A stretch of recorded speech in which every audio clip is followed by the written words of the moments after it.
Hey you guys, welcome to another episode of the Beauty Business Based Podcast. This is your girl, Callaghan, and today I'm going to be talking about when you should hire a mentor, a coach, take the damn training, learn more, grow your business, invest in yourself. When should you do this? When should you find somebody that can help you grow your business? And whether that comes in the form of one-on-one coaching, group coaching, in-person coaching, virtual coaching, maybe an online training course, some sort of mastermind program, I don't know. There's so many different things out there. In the coach world, there's so many different things. In the beauty business world, there aren't too many things that I've found. And there are some really great coaches, and there are some coaches that can help, but maybe are not in alignment with what you need at this moment in time. Okay. So the first thing that I want to mention is that everybody and anybody can call themselves a coach. So that is one thing that has been a problem in the coaching industry in general. I'm not talking about just the beauty industry. I'm talking about in the coaching industry as a whole. There is a problem where people are over promising and under delivering. So when it comes to hiring a coach, it's important that you ask the hard questions. You do your research. You ask other people who have taken the course and ask multiple people, because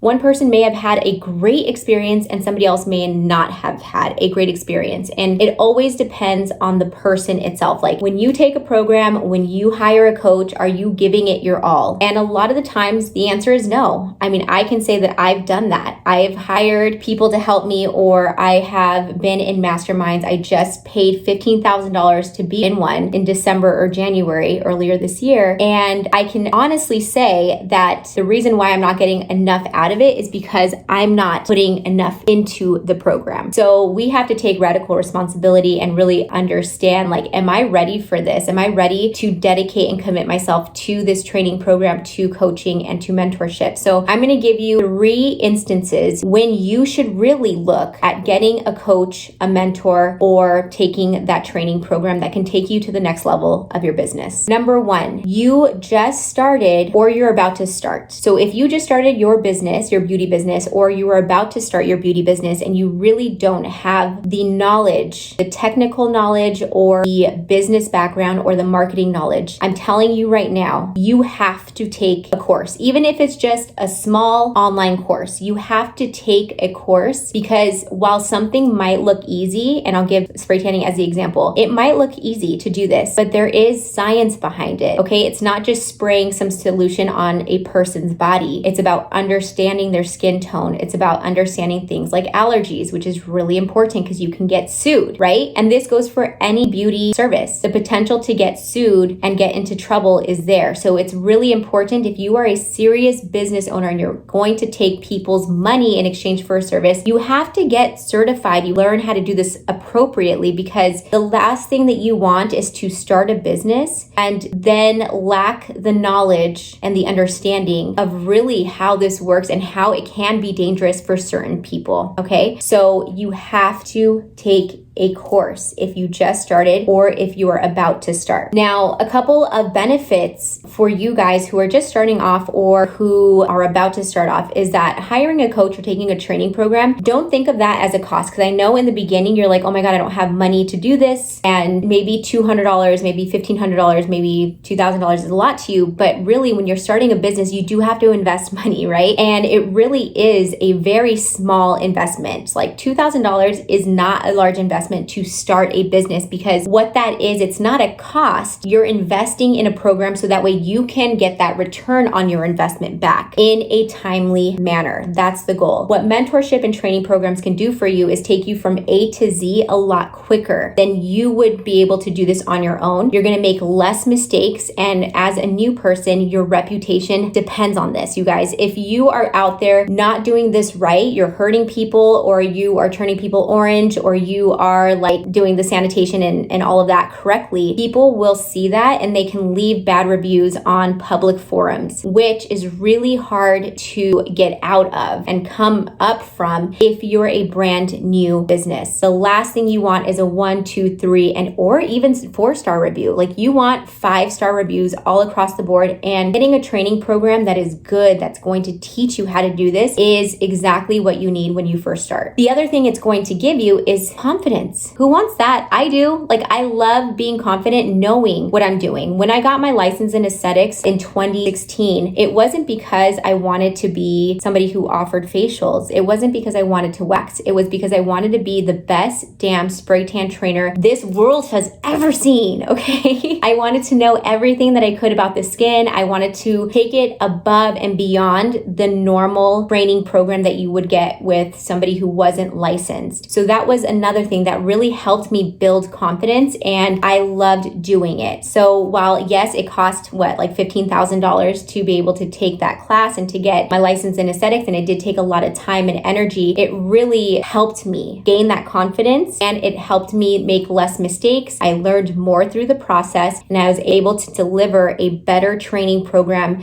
than any of my competitors around me, and that still goes for today. That's why we're able to price higher, because the value of that program is better at spray tan class, right? And another thing that you'll get by hiring a mentor when you first start is that you will get clients faster, especially if it is a program that includes marketing or business. Whenever you're out there looking at different programs, whether it's lashes or esthetician school even, or spray tan classes, I would recommend trying to see if you can find a program that would include business and marketing if you are trying to become an entrepreneur, because that truly is the key to your success. And if you don't know how to market yourself, and if you don't know how to become a business owner, you are really going to struggle with getting clients, retaining clients, and making money. The goal here for you is to never give up. The goal here for you is to have long-term success, sustainable success, and not having to do that while breaking the bank, okay? You don't have to break the bank in order to do this. Now, I would really focus in on marketing and business, and the technical aspect of it is very important, but if you can find a program that's going to, or a mentor or a coach that's going to encompass all of these things, technical, business, marketing, that is a huge, huge key and something I would recommend. The second thing when it comes to finding out whether or not you are ready to hire a mentor or a coach or take that course is if you're feeling stuck.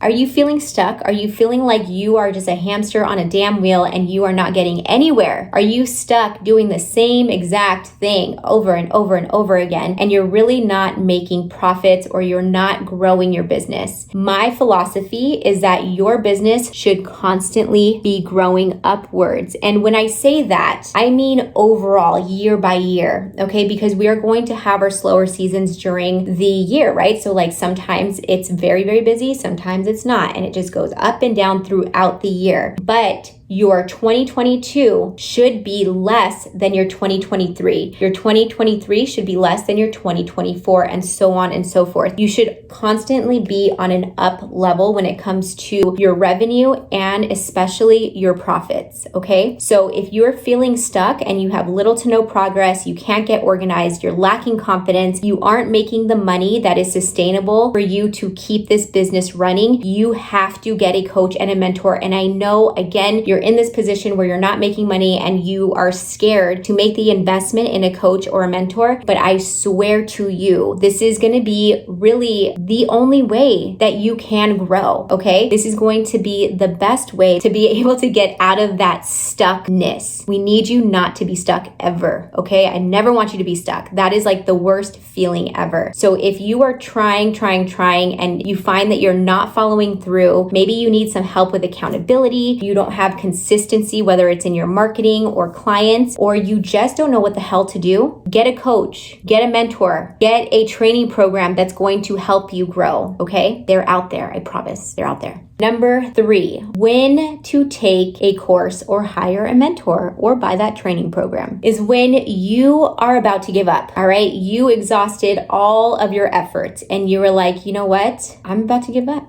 I'm about to close my business down. I'm about to start my 9-to-5 company again. I'm about to start working for somebody else. I'm about to start nannying again. I'm going to go back to Uber. I am going to go back to my old life. Do not regress. Do not regress. Now, I say this carefully because, well, first off, not everybody's meant to be a business owner. That's the hard truth. But if you feel in your heart, in your mind, in your soul that you want this so bad, you want to be an entrepreneur, you want this to freaking work, and you do not want to work for anybody because you want that freedom, you want that abundance, you want that financial success, you know, and you want that, you can see it, you can envision it, you can taste it, and you just want it. You have to want this shit, okay? You can't just be like, oh, that sounds fun, I'm gonna take an Instagram photo and just tell people that I'm a business owner. No, like, you need to want it so bad that you are willing to do whatever the hell it takes to get to that point. And I will give you an example, okay, of this. I've worked with thousands of women throughout my journey, and I've helped them get into the spray tanning industry or grow their business in spray tanning. The people that do the absolute best are the people that have their backs against the wall. These are the people who have spent their last money, their last dollars to take the training program or the mentorship program or whatever with us, a spray tan class. Or they're the people that just got divorced and like really need to find themselves again, or really need to find a job again, or make some money for themselves is what I really should say. They are the people who have their backs against the wall, and they are the ones that do the best because they don't have another option, or they don't see that they have another option. They're like, I have to make this work. So they are tirelessly looking up things, buying programs, looking up free things, going on YouTube, going on Google, going on the podcast. Like, you guys are listening to the podcast, you probably want it more than a lot of other people out there because you're actually listening to something that's going to help you, right? So a lot of people think that like starting a business is just about starting a business and then clients are just gonna come through the door, knock on the door, whatever. And that's just really not the case. Like, you really have to learn how to become a business owner. And that's why I say that all the time, because I don't want to set the wrong expectation for anybody that being a business owner is just about being a great lash artist or a great PMU artist or a great spray tanning artist. Like, that's really just not it. What is it is being a business owner. And that's how I've become successful, is by putting my business hat on and owning the shit out of it and figuring out how to do things, asking for help when I need it, hiring people to help me. And there are many times, by the way, that I've wanted to give up. There are many times that I wanted to walk away because I felt defeated. It was hard, especially when like personal stuff happens. Like, I went through an annulment, a divorce, a separation with somebody that I thought I was going to be with for the rest of my life. And that happened. I went into a deep depression, and I was not the Kelly that you know today. I was very heartbroken. And it's like, in those moments when hard shit happens, you can either do two things. You can allow it to consume you. And I'm sure that for those of you guys who understand that feeling of like grieving, that it's a grieving process. You have to go through that, but you can't stay there that long, right? Or you can choose to pick yourself up from the floor and choose to better yourself. And while it took me months of grieving to get over that and really, I don't want to even say find myself again, but elevate to that next level where I was like having serious conversations with myself. And I was like, Kelly, you have to pick yourself up from the floor because no one's going to fucking save you. You have to get your ass up and you have to do something. And when that happened, there was a very distinct pivotal moment when I was just crying, everything crying in my bathtub. And I just felt like this presence there. I swear I felt this presence, and it was like hugging me. It was like making me feel like I was going to get through this. And when that happened, I decided from that day on, I was not going to allow myself to retreat back into this black hole of depression and nothingness. I was going to get my fucking ass up, and I was going to do something that allowed me to feel better about everything that I was doing in my life. And so that's when the podcast Wake Up to Level Up started. That's when I really started tapping into spirituality and praying and doing all these things that I've done and dabbled in before, but I really stayed committed to my own personal growth. And, I also did hire mentors. I hired help. I took the training programs. I had to get the heck out of that mindset. And so if you are in that position right now where, you want to give up and you're sitting here thinking like, I don't know what else to do. Like, I don't know how to market or what else to do in terms of marketing. I'm doing all the things I know how to do. Then I would suggest, if you want this bad enough, that you need to look and hire somebody to help you get out of that situation that you're in. And to be frank and to be very honest, this position that you're in might be the best for you. As weird as that sounds, it might be the best position to be in right now because, like I said earlier, it's the people that have their backs against against the wall that actually make progress in a way that I don't think normal people typically do. And when I say normal, again, I use that word loosely, but like somebody who may not have as many hardships or somebody who has a sugar daddy, right? But I don't want you guys to ever feel like you have to give up your dream or something that you feel very passionately about, because you don't have to. You have options, and that's why coaches are so successful. Mentors are so successful. And I always go back to like mentors need mentors, or like athletes, professional athletes need coaches. We all need somebody to help us get to that next level. So if you're not investing in yourself in that regard, then I would suggest that you try and just see what happens, because only positive things can come of it. And if you're like me and like made a few bad investments in a certain mentor, I have to take radical responsibility for that because I didn't do enough research, right? So there are two instances that I'm thinking about right now that cost me $20,000. And it's because I did not do the research that I needed to do to see if this mentor or this training program or this mastermind was going to be a right fit for me at this very moment in my life. It has nothing to do with the training programs, really. Maybe a little bit, but it has almost everything to do with me and my lack of curiosity before I jumped the gun and hired somebody. So if you're on your last dollar or you don't have the funds to do this, I would say that you can find a way, loans, etc. But I would also say be very, very specific about what you need help with and finding the right mentor. So actually, I think I'm going to do a part 2 to this and talking about what you need to look for in a mentor, or like what questions you need to ask. So we'll do that. I'm going to do that right now for y'all. So I will see you guys next week on that episode. If you guys have any other questions about this, let me know. But just to sum it all up, when to know to take the course, hire the mentor, or hire the coach. Number 1, you just started or you are about to start. Number 2, you are currently stuck in the situation and you're trying to get up. You're trying to elevate. Number 3, you are about to give up and you are hopeless. But the caveat to that is that you need to want it. You need to want it bad enough for you to be able to invest money in order to get the help that you need. And you need to want it bad enough to actually take the action that you need to take in order to get going to that next level and to get out of that funk that you are currently in. All right, guys. Love y'all. Long time. See you guys on the next episode.